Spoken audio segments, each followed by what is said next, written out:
মায়ের সাথে অন্য কেউ হাতে নাতে ধরলো মেয়ে। মেয়ে কল্পনাও করতে পারেনি যে তার মা এই বয়সে এমন একটি কাজ করবে। এখন তার ভালোবাসার নাগরকে বলতেছে, এই সময় কি এসেছে, তুমি দাঁড়াও আমি দেখি। কিন্তু এদিকে সমানতালে দরজায় নক করে যাচ্ছে তার মেয়ে। সে এক পা দুই পা করে দরজায় গিয়ে দূরবীন দিয়ে দেখতেছে, বাইরে আর কেউ নয়, বাইরে আছে তার মেয়ে। সে আবার দেখলো, হায় হায়, এখন আমি কি করব। সে দৌড় দিয়ে এসে তার ভালোবাসার নাগরকে বলতেছে যে সারে সর্বনাশ হয়ে গিয়েছে। বাইরে তো অন্য কেউ না, বাইরে হচ্ছে আমার মেয়ে। আর আমার মেয়ে হচ্ছে ওর বাবা ভক্ত। ও তো সবকিছু ওর বাবাকে বলে দিবে। এখন আমি কি করব? এখন দেখেন তার ভালোবাসার যে নাগর, যে কালপিট, যার কারণে এত কিছু। এখন দেন সে বলতেছে, শোনো মাথা ঠান্ডা রাখো। এই সময় মাথা ঠান্ডা রাখতে হয়। মানে কত বড় এরা নিমক হারাম যে মানুষের সংসার নষ্ট করতেছে আবার মাথা ঠান্ডা রাখতে বলতেছে। সেই কালপিটও কিন্তু দরজায় গিয়ে দূরবীন দিয়ে দেখতেছে যে হ্যাঁ, তার মেয়ে এসেছে। এখন দেখেন তার ভালোবাসার যে প্রেমিকা তাকে নিয়ে বলতেছে, শান্ত থাকো। এই সময় শান্ত থাকতে হবে। শোনো, আমি যখন একটা জায়গায় লুকিয়ে পড়বো আর তুমি তোমার মেয়েকে ঘরের ভিতরে ঢোকাবা ঠিকই, কিন্তু আমি যে সাইডে থাকবো ওই সাইডে নেবা না। তুমি অন্য সাইডে নেবা। আর এই ফাঁকতে আমি পালিয়ে যাব। দেখেন ২ জনেই কিন্তু বুদ্ধি পরামর্শ করা শেষ। এখন কোন জায়গায় পালাবে এইটাই তাদের পালানোর জন্য ব্যায়াম-ট্যায়াম। ভাই প্লিজ এই ভিডিওটা ভাই এত পরিমাণ শেয়ার করবেন যে এই ধরনের কালপিট যারা আছে তারা যেন ধরা খায়। আর এই যে এত সুন্দর দামি, দামি শাড়ি, দামি, দামি গহনা, এত সুন্দর দামি ফ্ল্যাটে রেখেছে, এই যে বেচারা তার কি অবস্থা কন তো? সে তো তার স্ত্রীকে অনেক ভালোবাসে। আর তার স্ত্রী তার বিশ্বাসের সাথে এইরকম ভাই ছলনা করলো। এইজন্য ভাই প্লিজ ভিডিওটা শেয়ার করে দিয়ে অন্তপক্ষে ওই ধরনের লোকদেরকে দেখান যে তারা তাদের স্ত্রীকে বিশ্বাস করছে ঠিকই, কিন্তু স্ত্রী আমানতের খেয়ানত করে বসে আছে। এই দেখেন, এখন এসে সুন্দর মেয়েকে তার রুমের ভিতরে প্রবেশ করালো। আর মেয়েও বলতেছে, "কি ব্যাপার মা? তোমার দরজা খুলতে এত দেরি হলো কেন?" মেয়ে কিন্তু এক প্রকারের রাগান্বিত। আর এখন দেখেন তার মা মিষ্টি, মিষ্টি কথা বলতেছে যে, "মা আসলে আমি এই পোশাক-আশাক মানে ঠিকমতো পড়তাছি যে তোকে নিয়ে মার্কেটে যাবো তো।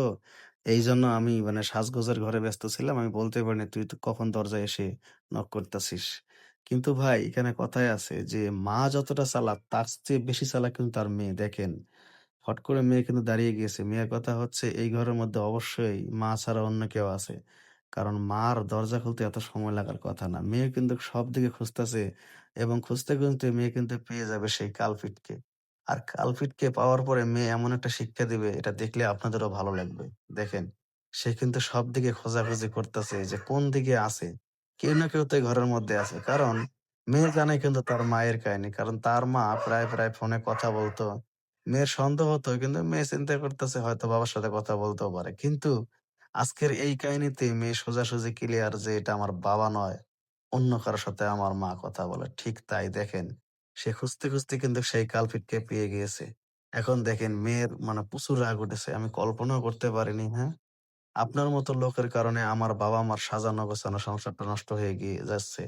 আমি কল্পনাও করতে পারিনি যে আপনারা এইরকম করে কেমনে পারেন, হ্যাঁ? শোনেন, আর কোনদিন যদি আমার মায়ের সাথে আপনাকে দেখি, তাহলে কিন্তু আপনার খবর আছে। কথাটা মনে রাখবেন। আর কোনদিন আমাদের বাসার আশেপাশে ঘুরঘুর করবেন না। এমনকি আমার মায়েরও আশেপাশে ঘুরঘুর করবেন না। ভাই, এই মেয়ে কিন্তু কঠিন একটা শিক্ষা দিল এই লোকটাকে। এই মেয়েটার জন্য কিন্তু আমি মনে করি একটা লাইক বা একটা কমেন্টস এটা শেয়ার হয়ে যেতেই পারে। দেখেন, তাকে বের করে দিয়ে এখন মেয়ে কিন্তু এখানে শান্ত না। আর এইদিকে দেখেন তার মা যে এই ধরনের কাজটা ঘটাইছে সে হায়, হায়! এখন আমি কি করব? আমার মেয়ে তো সবকিছু ওর বাবাকে বলে দিবে। আর আমার সংসারটা তো সব নষ্ট হয়ে যাবে। এইদিকে দেখেন মেয়ে কিন্তু খুব মানে রাগান্বিত হয়ে তার মাকে বলতেছে, "ছি মা ছি! তোমার লজ্জা করে না? তুমি এত সুন্দর একটি ঘটনা ঘটিয়ে এত সুন্দরভাবে বসে আছো, হ্যাঁ? এই যে আমার বাবা তোমাকে এই দামি, দামি পোশাকগুলা পড়ায়, দামি, দামি গহনাগুলা পড়ায়, এই যে দামি ফ্ল্যাটে থাকতাছি। তুমি কি একটাবার ভেবে দেখেছো যে তুমি বাবার সাথে কত বড় একটা বিশ্বাসঘাতকতা করেছো?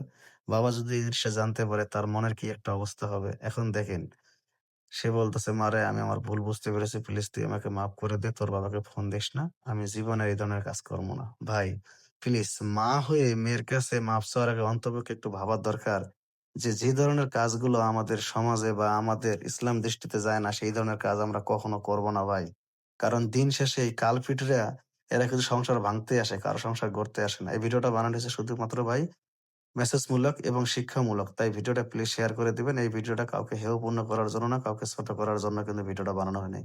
ভিডিওটা বানিয়েছি শুধুমাত্র সচেতনমূলক। যদি একটু মনে হয় যে আপনারা সচেতন হৃদয়ে নাড়া দিয়ে থাকে প্লিজ ভিডিওটা শেয়ার দিবেন। আল্লাহ হাফেজ।